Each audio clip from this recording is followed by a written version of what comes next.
À Villeneuve-sur-Yonne, c'est dans une galerie comble du musée Carnot que les musiciens du trio Jazz Brandt, Besson et Fauvet ont donné leur traditionnel concert du Nouvel An sur le thème de la mélodie danoise. Ce sont des psaumes en réalité, chantés au Danemark à toutes les occasions collectives. Ça fait partie d'un esprit un peu particulier qui m'intéresse. Comme je suis danois et je vis ici en France et je vois que c'est pas du tout ça. on vit autrement en Scandinavie et surtout au Danemark, où les psaumes, les chansons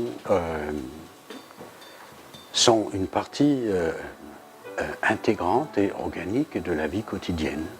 On chante dans les écoles, on chante dans les jardins d'enfants, dans les académies, à l'université, mais partout, vraiment. À l'école de commerce même, des psaumes pour commencer la journée, pour fêter quelque chose, pour suivre l'année, par exemple, à Noël. Tout le monde chante autour de l'arbre de Noël pendant des heures et des heures. Familial, populaire, festif, joyeux, autant d'adjectifs pour passer en musique le cap de la nouvelle année dans ce fabuleux lieu que vous pouvez visiter.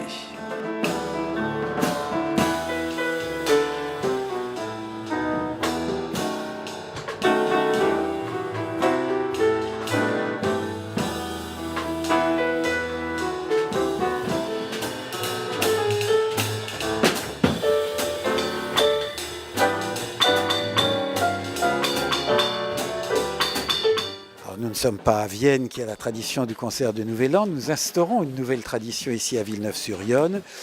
Il se trouve que nous avons la chance d'avoir ici un bon petit piano de travail depuis quelque temps qui accompagne nos vernissages. Et puis avec mon ami P.O. Brandt, nous avons pensé que ça pourrait être sympathique de proposer aux fidèles, aux habitués du musée, un petit concert pour commencer l'année dans une période d'animation qui devient tout d'un coup un petit peu creuse après les fêtes, pour relancer une saison qui va être riche d'expositions. Nous avons en ce moment l'exposition Marc-André Goher, mais tout au long de la saison, nous allons accueillir un certain nombre d'artistes contemporains, notamment Gilles Potier qui va nous présenter son travail sur les drapés. Ce sera la grande expo de printemps et de début d'été.